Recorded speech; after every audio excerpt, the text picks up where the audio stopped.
오늘은 이사야 8장을 함께 살펴보기 전에 먼저 이 이사야를 읽어갈 때 우리가 기억해야 할 점을 하나 나누고 싶은데요. 그것은 바로 이사야서는 두 가지 내용의 예언이 계속해서 교차되어서 등장한다는 점입니다. 예를 들어서 이사야서의 첫 장 1장을 보면 분명 앞부분부터는 하나님의 심판에 대한 내용을 예언합니다. 타락 이후에 멸망의 모습을 그려주는데, 그런데 바로 뒤에 이어지는 내용은 심판의 내용이 아니라 다시 희망을, 회복을 약속하는 내용으로 바뀝니다.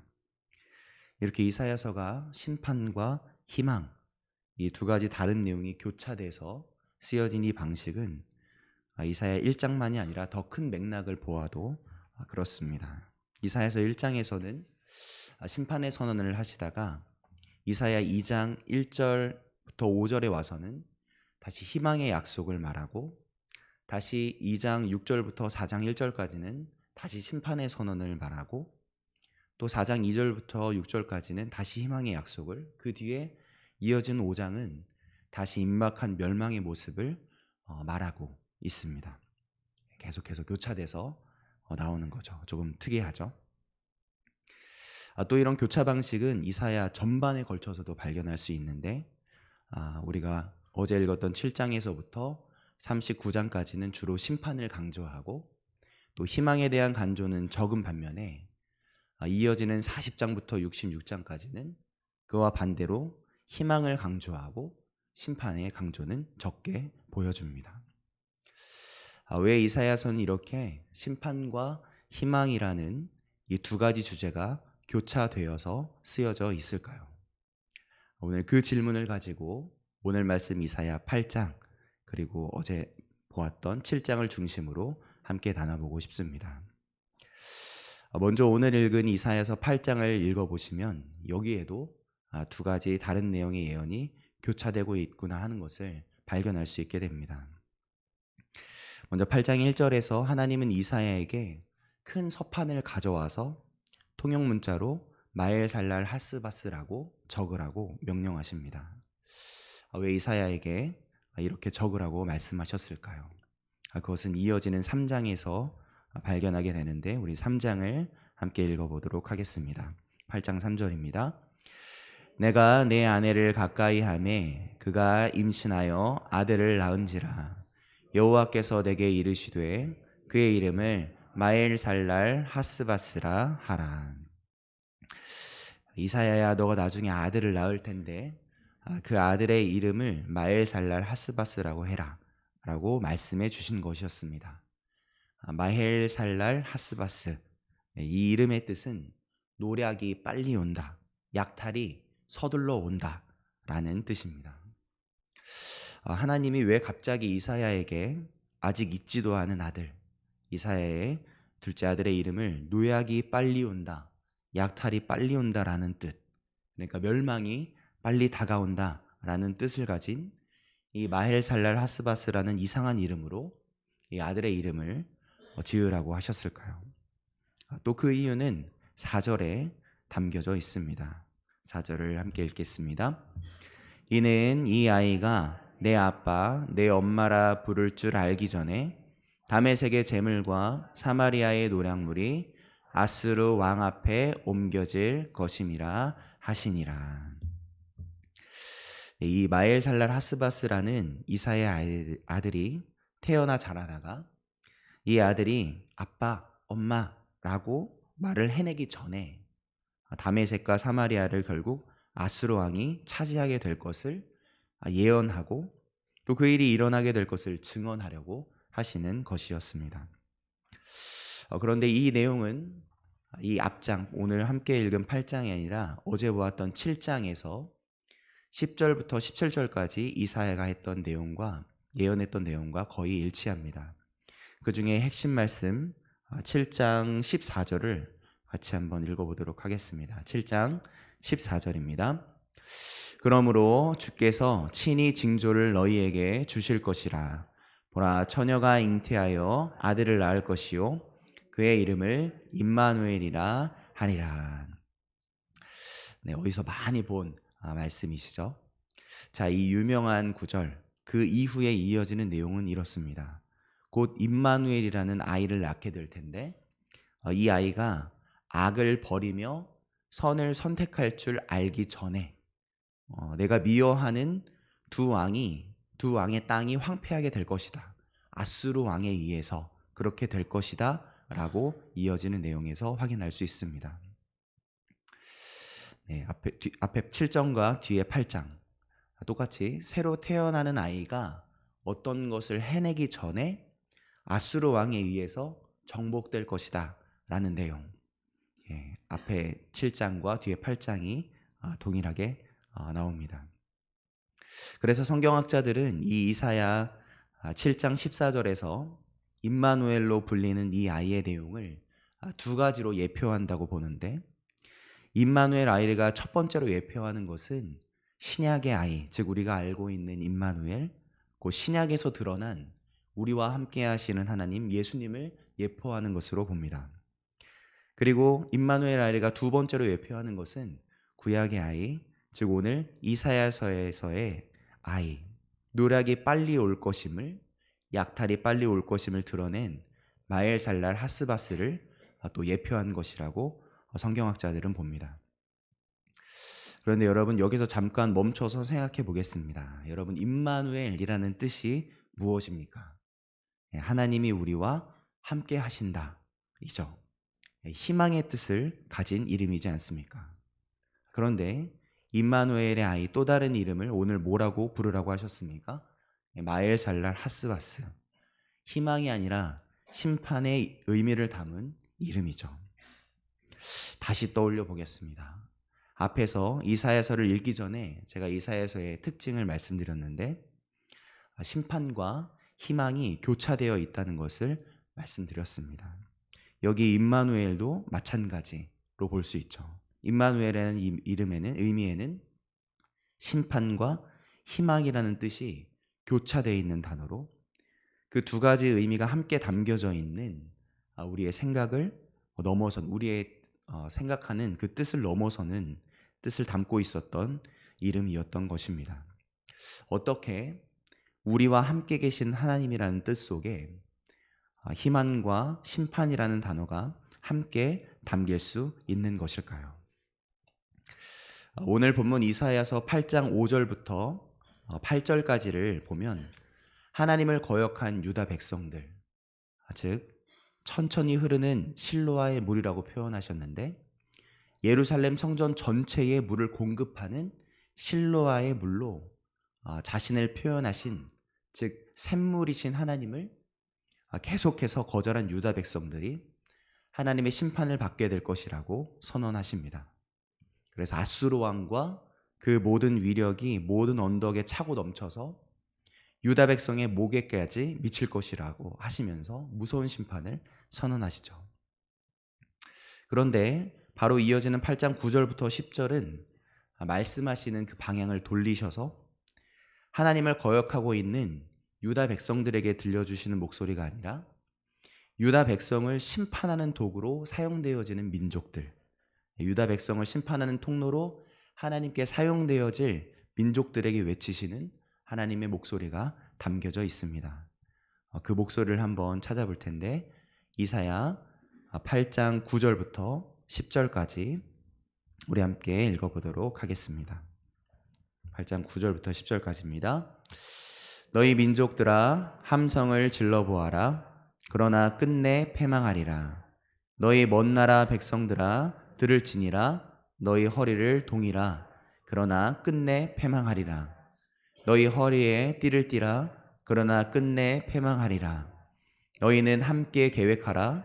그러나 끝내 이루지 못하리라. 시행되지 못하리라. 이는 하나님이 우리와 함께 계심이니라. 아멘. 자, 하나님을 거역한 유다 백성들을 심판하는 도구가 된 이방 민족들은 이후로 유다 백성들의 땅을 차지하고 또 그들을 사로잡으면서 이제 유다 백성들이 우리 소유가 되었고 이제 유다 백성들의 땅이 영원히 자신들의 땅이 될 것이라고 생각했을 것입니다. 그러나 그런 그들에게 하나님이 이렇게 선언해주고 계시는 거죠. 아니다. 임마누엘이다. 그게 아니다. 나는 나의 백성들과 여전히 함께 있다. 여러분, 하나님의 심판 속에 담겨진 희망이 점점 보여가십니까? 저는 심판 속의 희망이라는 단어를 생각하다가 꿈꾸는 사람, 결국 애굽의 총리가 된 요셉의 이야기가 떠올랐습니다. 저는 성경 속의 요셉 이야기를 보면서 항상 의아해했던 부분이 하나 있습니다. 여러분, 요셉의 인생을 가만히 생각해 보시길 바랍니다. 꿈의 사람 요셉이 처음부터 하는 일마다 다 잘 되고 잘 풀리고 형통했나요? 태어나면서부터 쭉 형통해서 그의 삶에 전혀 어려운 일이 없었고 여느 아이들처럼 평탄하게 다 잘 되고 복만 받고 살다가 결국 애굽의 총리가 된 것입니까? 네, 아니었죠. 총리의 자리까지의 가기까지 정말 말 그대로 죽을 똥을 싼 겁니다. 총리 자리에 가기까지 요셉은 진짜 수도 없이 절망하고 낙담하고 좌절해야 했을 것입니다. 부모님께 이쁨 받아서 이쁨만 받고 살 줄 알았는데 형들이 다 미워하고 심지어 죽이려고 하고 상인에게 팔려가고 종으로 잡혀간 그 집에 가서 정말 죽을 똥 일을 해서 좀 잘 되는가 싶더니 그 아내가 모함해서 감옥에 갇히고 그 안에서 꿈을 잘 해석해줘서 이제 금방 감옥에서 빠져나올 수 있겠지 했는데 그 사람이 잊어버려서 계속 감옥에 갇혀있고 요셉은 그 반짝반짝 빛나야 할 젊은 시절의 거의 대부분의 시간을 절망과 좌절 속에서 살아야 했던 것입니다. 그런데 성경은 그런 요셉을 향해서 뭐라고 선언하는지 아십니까? 그가 형통하여 라고 말합니다. 여러분, 그때 그 요셉이 뭐가 형통합니까? 다 잘 되고 다 잘 풀리고 어려운 일, 아픈 일, 심각한 일 하나 없이 꽃길만 걷고 희망의 길만 걷는 삶이 우리가 꿈꾸는 형통 아닙니까? 그런데 어떻게 그 젊음의 시간을 몽땅 좌절과 절망의 시간 속에서 보내고 있는 이 요셉의 삶을 두고 형통하다라고 말할 수가 있는 것일까요? 성경이 그렇게 선언했던 이유, 분명 누가 보아도 절망의 삶이 맞는데 절망이 아니라 형통했다라고 선언한 이유를 성경은 이렇게 한마디로 표현합니다. 여호와께서 요셉과 함께 하심으로. 여호와께서 요셉과 함께 하심으로 그가 형통하였더라. 여러분, 이제 다시 오늘 함께 본 이 이사야서에서 심판과 희망이 교체되어지는 이 예언의 말씀을 생각해 보길 바랍니다. 그 심판과 희망이 교차되는 이사야의 말씀 속에서 우리가 발견하게 되는 진리는, 또 놀라운 역설은 무엇이겠습니까? 여러분, 우리 하나님은 우리 눈앞에 펼쳐진 희망 속에서만 일할 수 있는 분이 아니신 겁니다. 우리는 늘 우리 눈앞에 펼쳐진 희망만 펼쳐지기를 소원하지만 우리 하나님은 우리가 피하고 싶었던 우리 앞에 펼쳐지는 좌절과 절망 그 한가운데서도 우리를 위해서, 당신의 사랑하는 백성들을 위해서 일하실 수 있는 하나님이시라는 것이죠.